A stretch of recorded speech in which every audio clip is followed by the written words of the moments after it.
ನಮಸ್ಕಾರ ಸ್ನೇಹಿತರೆ, welcome back to our channel. ನಾನು ನಿಮ್ಮ ಗೀತಾ. ಸ್ನೇಹಿತರೆ, ಇವತ್ತಿನ ರೆಸಿಪಿ ಬಂದುಬಿಟ್ಟು ಪಾಲಕ್ ರೈಸ್. ತುಂಬ ಟೇಸ್ಟಿಯಾಗಿ ಬರುತ್ತೆ. ಈ ಒಂದು ಮೆಥಡಲ್ಲಿ ಟ್ರೈ ಮಾಡಿ ನೋಡಿ, ನಿಮಗೆ ಖಂಡಿತವಾಗ್ಲೂ ಇಷ್ಟ ಆಗುತ್ತೆ ಫ್ರೆಂಡ್ಸ್.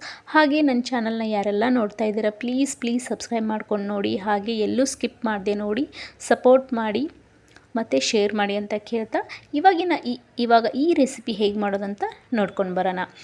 ನಾನು ಇಲ್ಲಿ 1 ಕಟ್ಟಷ್ಟು ಪಾಲಕ್ ಸೊಪ್ಪನ್ನು ತೊಗೊಂಡಿದ್ದೀನಿ. ಅದನ್ನು ಚೆನ್ನಾಗಿ ಬಿಡಿಸಿ ಒಂದು 2ರಿಂದ 3 ಟೈಮ್ ಚೆನ್ನಾಗಿ ತೊಳೆದಿದ್ದೀನಿ. ಯಾಕಂದರೆ ಮಣ್ಣಿರುತ್ತೆ ಇದರಲ್ಲಿ, ಸ್ವಲ್ಪ ನೋಡಿಕೊಂಡು ತೊಳ್ಕೊಬೇಕಾಗತ್ತೆ. ಚೆನ್ನಾಗಿ ಕ್ಲೀನ್ ಮಾಡ್ಕೊಂಡು ಅದಾದಮೇಲೆ ಇದನ್ನು ಇವಾಗ ನಾವು ಬೇಯೋದಕ್ಕೆ ಇಟ್ಬಿಡೋಣ. ಗ್ಯಾಸ್ ಸ್ಟವ್ ಆನ್ ಮಾಡಿ ಒಂದು ಪಾತ್ರೆ ಇಟ್ಕೊಂಡು ಅದಕ್ಕೆ ತೊಳೆದಿರುವಂತಹ ಪಾಲಕ್ ಸೊಪ್ಪನ್ನು ಹಾಕಿ 1 ಗ್ಲಾಸಷ್ಟು ನೀರನ್ನು ಹಾಕ್ಕೊಳ್ಳಿ. ಅದು ಮುನುಗುವಷ್ಟು ನೀರನ್ನು ಹಾಕಿ ನಾನು ಇದನ್ನು 2ರಿಂದ 3 ನಿಮಿಷ ಬೇಯಿಸ್ಕೊಂಡಿದ್ದೀನಿ. ಸಾಕು ಅಷ್ಟೇ, ಜಾಸ್ತಿ ಏನು ಬೇಯಿಸ್ಕೊಳ್ಳೋದು ಬೇಕಾಗಿಲ್ಲ. ಅದು ಬೇಗನೆ ಬೇಯುತ್ತೆ. ನೋಡ್ತಾ ಇರ್ಬೋದು, ಇವಾಗ ಬೆಂದಿದೆ ನೋಡಿ. ಈ ಥರ ಇದ್ದರೆ ಸಾಕಾಗುತ್ತೆ. ಇದನ್ನು ಇವಾಗ ಒಂದು ಪ್ಲೇಟ್ಗೆ ಹಾಕ್ಕೊಳ್ಳೋಣ. ಯಾಕಂದರೆ ಸ್ವಲ್ಪ ತಣ್ಣಗಾಗೋಕ್ಕೆ ಬಿಡಿ, ಯಾಕಂದರೆ ನಾವು ಇದನ್ನು ಮಿಕ್ಸಿ ಮಾಡ್ಕೋಬೇಕು. ಇದನ್ನು ಇವಾಗ ಪ್ಲೇಟಿಗೆ ಹಾಕಿ ತಣ್ಣಗಾಗಕ್ಕೆ ಬಿಟ್ಕೊಂಡಾದಮೇಲೆ ನಾನು ಮಿಕ್ಸಿ ಜಾರ್ಗೆ ಇದನ್ನು ಪಾಲಕ್ ಸೊಪ್ಪನ್ನು ಏನು ಬೇಯಿಸ್ಕೊಂಡಿದ್ವಲ್ಲ ಇದನ್ನು ಹಾಕ್ಕೊಳ್ತಾ ಇದ್ದೀನಿ. ಸ್ವಲ್ಪ ಬಿಸಿ ಇದೆ, ನನಗೆ ಸ್ವಲ್ಪ ಅರ್ಜೆಂಟ್ ಇದೆ ಅಂತ ಹೇಳಿ ನಾನು ಹಾಕ್ಕೊಳ್ತಾ ಇದ್ದೀನಿ. ಸ್ವಲ್ಪ ತಣ್ಣಗಾಗಕ್ಕೆ ಬಿಡಿ. ಹಾಗೆ ನಿಮಗೆ ಖಾರ ನೋಡಿಕೊಂಡು ಹಸಿರು ಮೆಣಸಿನ್ಕಾಯಿ ಹಾಕ್ಕೊಳ್ಳಿ. ಸ್ವಲ್ಪ ನಮಗೆ ಖಾರ ಜಾಸ್ತಿ ತಿಂತೀವಿ ಅಂತೇಳಿ ನಾನು ಸ್ವಲ್ಪ ಜಾಸ್ತಿ ಹಾಕ್ಕೊಂಡಿದ್ದೀನಿ ಅಷ್ಟೇ. ನೀವು ನೋಡ್ಕೊಂಡು ಹಾಕ್ಕೋಬೋದು. ಅರ್ಧ ಟೇಬಲ್ ಸ್ಪೂನಷ್ಟು ಜೀರಿಗೆ ಹಾಕ್ಕೊಳ್ಳಿ. ಇಷ್ಟೇ ಫ್ರೆಂಡ್ಸ್, ಮತ್ತೇನು ಬೇಡ. ಇದಕ್ಕೆ ಮಸಾಲೆ ಸಾಕು, ಇಷ್ಟೇ. ಇವಾಗ ನಾವು ಒಗ್ಗರಣೆ ಹಾಕ್ಕೊಂಡು ಬಿಡೋಣ. ಇದಾದಮೇಲೆ ನೋಡ್ತಾ ಇರ್ಬೋದು, ಈ ಥರ ನುಣ್ಣಗೆ ರುಬ್ಕೋಬೇಕಾಗತ್ತೆ ನಾವು ಪೇಸ್ಟ್ನ. ಇಲ್ಲಿ ಹಸಿರು ಮೆಣಸಿನ್ಕಾಯಿ ನೀವು ಹಾಕದೇ ಇದ್ರೂ ಕಟ್ ಮಾಡಿ ನೀವು ಡೈರೆಕ್ಟಾಗಿ ಒಗ್ಗರಣೆಗೂ ಹಾಕ್ಬೋದು. ಬಟ್ ಇಲ್ಲಿ ಮಕ್ಕಳು ತಿನ್ನೋದ್ರಿಂದ ಈ ಮೆಥಡಲ್ಲಿ ಮಾಡಿ ನೋಡಿ. ಹಾಗೆ ಒಂದು ಪಾತ್ರೆ ಇಟ್ಕೊಂಡು ಅದು ಬಿಸಿ ಆದಮೇಲೆ ಸ್ಟವ್ ಆನ್ ಮಾಡಿ ಬಿಸಿ ಆದಮೇಲೆ ಅದಕ್ಕೆ 2ರಿಂದ 3 ಟೇಬಲ್ ಸ್ಪೂನಷ್ಟು ಎಣ್ಣೆ ಹಾಕಿ ಅರ್ಧ ಟೇಬಲ್ ಸ್ಪೂನಷ್ಟು ಸಾಸಿವೆ ಜೀರಿಗೆ ಹಾಕ್ಕೊಳ್ಳಿ. ಅದು ಸ್ವಲ್ಪ ಚಿಟಪಟ ಸಿಡಿದ ಮೇಲೆ 1 ಮೀಡಿಯಮ್ ಸೈಜ್ ಈರುಳ್ಳಿ ತೊಗೊಂಡಿದ್ದೆ ನಾನು.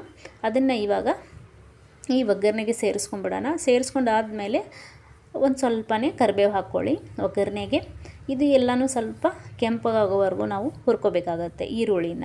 ಯಾವುದೇ ಒಗ್ಗರಣೆ ಹಾಕಿದರೂ ಕೆಂಪಗಾಗೋವರೆಗೂ ನಾವು ಈರುಳ್ಳಿನ ಹುರ್ಕೊಳ್ಳೇಬೇಕಾಗುತ್ತೆ. ಸೊ ಇದಕ್ಕೇ ಇವಾಗ ಶುಂಠಿ ಬೆಳ್ಳುಳ್ಳಿ ಪೇಸ್ಟನ್ನು ಹಾಕ್ಕೊಳ್ತಾ ಇದ್ದೀನಿ 1 ಟೇಬಲ್ ಸ್ಪೂನಷ್ಟು. ಅರ್ಧ ಟೇಬಲ್ ಸ್ಪೂನಷ್ಟು ನಾನು ಕೊತ್ತಂಬರಿ ಪೇಸ್ಟನ್ನು ಹಾಕ್ಕೊಳ್ತಾ ಇದ್ದೀನಿ. ಇದು ಆಪ್ಷನಲ್, ಇದ್ದರೆ ಹಾಕ್ಕೊಳ್ಳಿ, ಇಲ್ಲ ಅಂತಂದರೆ ಇಲ್ಲ. ಅದು ಕೊತ್ತಂಬರಿ ಪೇಸ್ಟ್ ಅಷ್ಟೇ, ಮತ್ತೇನು ಅದರಲ್ಲಿ ಆ್ಯಡ್ ಮಾಡಿಲ್ಲ. ಮನೇಲಿ ಇತ್ತು ಅಂತ ಹೇಳಿ ನಾನು ಇದಕ್ಕೆ ಆ್ಯಡ್ ಮಾಡ್ತಾಯಿದ್ದೀನಿ. ಬಟ್ ನೀವು ಆಪ್ಷನಲ್, ಹಾಕ್ಕೊಂಡ್ರೆ ಹಾಕ್ಕೋಬೋದು, ಇಲ್ಲ ಅಂದರೆ ಇಲ್ಲ, ಏನೂ ತೊಂದರೆ ಇಲ್ಲ. 1 ಮೀಡಿಯಮ್ ಸೈಜಷ್ಟು ಟೊಮೊಟೊನ ತೊಗೊಂಡಿದ್ದೀನಿ. ಅದನ್ನು ಸಹ ಇದಕ್ಕೆ ಒಗ್ಗರಣೆಗೆ ಹಾಕ್ಕೊಳ್ತಾ ಇದ್ದೀನಿ. ಇದನ್ನು ಸಹ ನಾವು ಇವಾಗ ಸ್ವಲ್ಪ ಮೆತ್ತಗಾಗೋವರೆಗೂ ನಾವು ಫ್ರೈ ಮಾಡ್ಕೋಬೇಕಾಗತ್ತೆ. ಅದಕ್ಕೆ ಇವಾಗ ನಾನು ಅರ್ಧ ಟೇಬಲ್ ಸ್ಪೂನಷ್ಟು ಅರಿಶಿಣ ಪುಡಿ ಮತ್ತು ಅರ್ಧ ಟೇಬಲ್ ಸ್ಪೂನಷ್ಟು ರುಚಿಗೆ ತಕ್ಕಷ್ಟು ಉಪ್ಪನ್ನು ಹಾಕ್ಕೊಳ್ತಾ ಇದ್ದೀನಿ. ಸೊ ಉಪ್ಪು ನೋಡ್ಕೊಂಡು ಹಾಕ್ಕೊಳ್ಳಿ ಈ ಹಂತದಲ್ಲಿ. ಇವಾಗ ಚೆನ್ನಾಗಿ ಮಿಕ್ಸ್ ಮಾಡ್ಕೊಳ್ಳಿ. ನಾವು ರೈಸಿಗೆ ಹಾಕ್ಕೊಂಡಿರ್ತೀವಿ ಉಪ್ಪನ್ನು, ಸ್ವಲ್ಪನೇ ಹಾಕ್ಕೊಳ್ಳಿ, ಜಾಸ್ತಿ ಏನು ಬೇಡ. ಇದು ಸ್ವಲ್ಪ ಎಲ್ಲ ಮೆತ್ತಗಾದ್ಮೇಲೆ ನಾವೇನು ಮಿಕ್ಸಿ ಮಾಡ್ಕೊಂಡಿದ್ವಲ್ಲ ಪಾಲಕ್ ಸೊಪ್ಪು ಮತ್ತು ಹಸಿರು ಮೆಣಸಿನ್ಕಾಯಿ ಜೀರಿಗೆ, ಇದು 3 ಮಿಕ್ಸಿಗೆ ಹಾಕ್ಕೊಂಡಿದ್ವಲ್ಲ ಇದನ್ನೇ ಇವಾಗ ಇದಕ್ಕೆ ಆ್ಯಡ್ ಮಾಡಿಕೊಂಡು ಚೆನ್ನಾಗಿ ಮಿಕ್ಸ್ ಮಾಡ್ಕೋಬೇಕಾಗತ್ತೆ. ಅದೇ ಜಾರಿಗೆ ನಾವು ಸ್ವಲ್ಪ ನೀರು ಹಾಕ್ಕೊಂಡು, ಜಾಸ್ತಿ ಏನು ಬೇಡ ಫ್ರೆಂಡ್ಸ್, ಸ್ವಲ್ಪ ನೀರು ಹಾಕ್ಕೊಂಡು ಇದಕ್ಕೆ ಮಿಕ್ಸ್ ಮಾಡಿಕೊಂಡು ಇದಕ್ಕೆ ಇವಾಗ ಕ್ಲೋಸ್ ಮಾಡಿ. ಅಂದರೆ ಹಸಿ ವಾಸನೆ ಎಲ್ಲ ಹೋಗಬೇಕು. ಅಂದರೆ ನಾವು ಬೇಯಿಸಿರ್ತೀವಿ ಪಾಲಕ್ ಸೊಪ್ಪನ್ನು, ಬಟ್ ಇದರಲ್ಲೇನು ಮಸಾಲೆ ಆ್ಯಡ್ ಮಾಡ್ತೀವಲ್ಲ ಅದ್ರ ಜೊತೆ ಮಿಕ್ಸ್ ಆಗಿ ಸ್ವಲ್ಪ ಎಲ್ಲ ಹಸಿ ವಾಸನೆ ಹೋಗೋವರೆಗೂ ನಾವು ಇದನ್ನು ಬೇಯಿಸ್ಕೋಬೇಕಾಗತ್ತೆ. ನೋಡಿ, ಎಣ್ಣೆ ಬಿಟ್ಕೊಂಡಿದೆ. ಸೊ ಇವಾಗ ಕಂಪ್ಲೀಟ್ಲಿ ಇದು ಮಸಾಲೆ ರೆಡಿ ಆಯಿತು. ಇದಕ್ಕೆ ಇವಾಗ ನಾವು ರೈಸ್ ಮಾಡಿಟ್ಕೊಂಡಿದ್ದೆ ನಾನು ಆಲ್ರೆಡಿ, ಅದನ್ನೇ ಇವಾಗ ಇದಕ್ಕೆ ಮಿಕ್ಸ್ ಮಾಡ್ಕೊಳ್ತಾ ಇದ್ದೀನಿ. ನೋಡ್ತಾ ಇರ್ಬೋದು, ಉದುರಾಗಿರಬೇಕು ರೈಸ್, ಅಂದರೆ ಪಾಲಕ್ ರೈಸ್ ಚೆನ್ನಾಗಿ ಬರುತ್ತೆ. ನೀವು ರೇಷನ್ ಅಕ್ಕಿ ಆದರೂ ಮಾಡ್ಕೊಳ್ಳಿ. ರೇಷನ್ ಅಕ್ಕಿ ಆದರೆ ಗಂಜಿ ಬಸ್ಕೊಂಬಿಡಿ, ಅದು ಉದುರಾಗುತ್ತೆ, ಏನೂ ತೊಂದರೆ ಇಲ್ಲ, ಅದು ಟೇಸ್ಟೇ ಆಗುತ್ತೆ ಪಾಲಕ್ ರೈಸ್ ಮಾಡಿಕೊಂಡ್ರೆ. ಇದು ನಮ್ಮದು ಜೀರಾ ರೈಸು. ನಾನು ಅದನ್ನು ಸಪ್ರೇಟಾಗಿ ಪಾತ್ರೆಯಲ್ಲಿ ಮಾಡಿಟ್ಕೊಂಡಿದ್ದೆ, ಬಟ್ ನಾನು ಕುಕ್ಕರಲ್ಲಿ ಮಾಡಿಲ್ಲ, ಸಪ್ರೇಟಾಗಿ ಮಾಡಿಟ್ಕೊಂಡಿದ್ದೆ. ಸ್ವಲ್ಪ ಉದುರಾಗುತ್ತೆ, ಚೆನ್ನಾಗಾಗುತ್ತೆ ಪಾಲಕ್ ರೈಸ್ ಅಂಥೇಳಿ. ಇದೇ ಥರ ಇಷ್ಟಪಡ್ತಾರೆ ಮನೇಲಿ. ನಾನು ಅದಕ್ಕೋಸ್ಕರ ಈ ಥರ ಮಾಡಿದ್ದೀನಿ. ನೋಡ್ತಾ ಇರ್ಬೋದು, ನಮ್ಮ ಪಾಲಕ್ ರೈಸ್ ರೆಡಿ. ಈ ತುಂಬಾ ಸಿಂಪಲ್ಲಾಗಿ ಬೇಗ ಆಗುವಂಥ ರೆಸಿಪಿ ಇದು.